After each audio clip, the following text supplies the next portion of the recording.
दोस्तों, हिमालय की गोद में बसे केदारनाथ धाम को 12 ज्योतिर्लिंगों में से एक ज्योतिर्लिंग माना जाता है।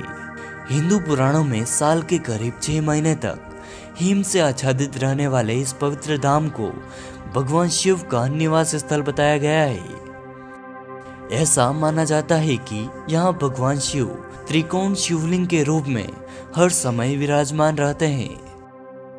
वैसे तो पौराणिक ग्रंथों में इस धाम से जुड़ी कई कथाएं मिलती है, परंतु आज हम आपको महाभारत में इस धाम से जुड़ी एक कथा के बारे में बताने जा रहे हैं, जिसमें यह बताया गया है कि यहाँ पांडवों को भगवान शिव ने साक्षात दर्शन दिए थे, जिसके बाद पांडवों ने यहाँ इस धाम को स्थापित किया।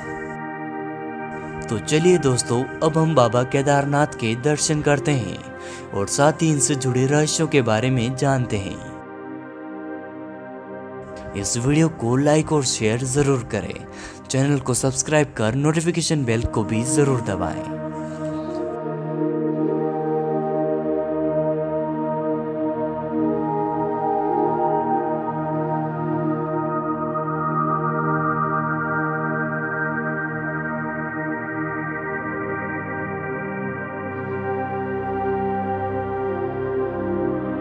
धार्मिक ग्रंथों में वर्णित कथा के अनुसार महाभारत युद्ध में विजय के पश्चात पांडवों में सबसे बड़े युधिष्ठिर को हस्तिनापुर के नरेश के रूप में राज्याभिषेक किया गया।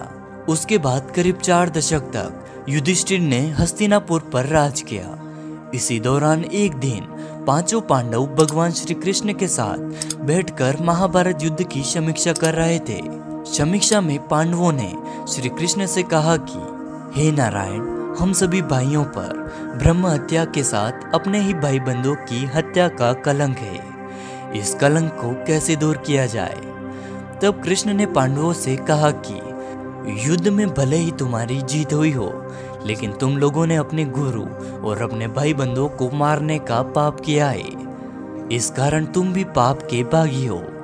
इन पापों के कारण मुक्ति मिलना असंभव है, परंतु इन पापों से सिर्फ महादेव ही मुक्ति दिला सकते हैं। अतः महादेव की शरण में चले जाओ। उसके बाद श्री कृष्ण द्वारका लौट गए। इसके बाद पांचों पांडव अपने पापों की मुक्ति के लिए चिंतित रहने लगे। मन ही मन सोचते रहे कि कब राजपाट त्याग कर भगवान भोलेनाथ की शरण में चले जाएं। इसी बीच एक दिन पांडवों को पता चला कि भगवान वासुदेव ने अपना देह त्याग दिया है और वे अपने परम धाम लौट चुके हैं। यह सुनकर पांडवों को भी पृथ्वी पर रहना उचित नहीं लगा। वह द्रौपदी समेत हस्तिनापुर छोड़कर शिव जी की तलाश में निकल पड़े। हस्तिनापुर से निकलने के बाद पांचों भाई और द्रौपदी भगवान शिव के दर्शन के लिए सबसे पहले काशी गए, परंतु वहां पर भगवान शिव उन्हें नहीं मिले। इसके बाद इन्होंने कई अन्य जगह पर भी भगवान को खोजने का प्रयास किया, परंतु इन्हें भगवान कहीं नहीं मिले। भगवान शिव को ढूंढते ढूंढते एक दिन पांचों पांडव हिमालय जा पहुंचे, लेकिन भगवान शिव ने वहां पर भी इन लोगों को आते देख छिपना ही उचित समझा। परंतु वहां पर युधिष्ठिर ने भगवान शिव को छुपते हुए देख लिया।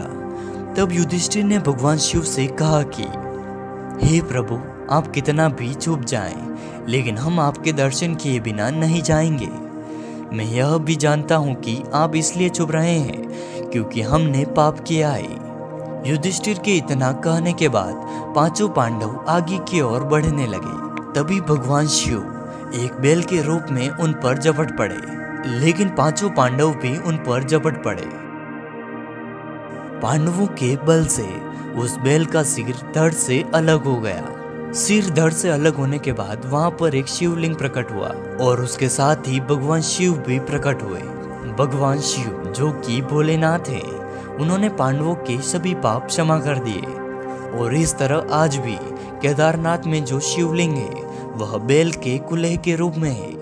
भगवान शिव को अपने सामने साक्षात देखकर पांडवों ने उन्हें प्रणाम किया।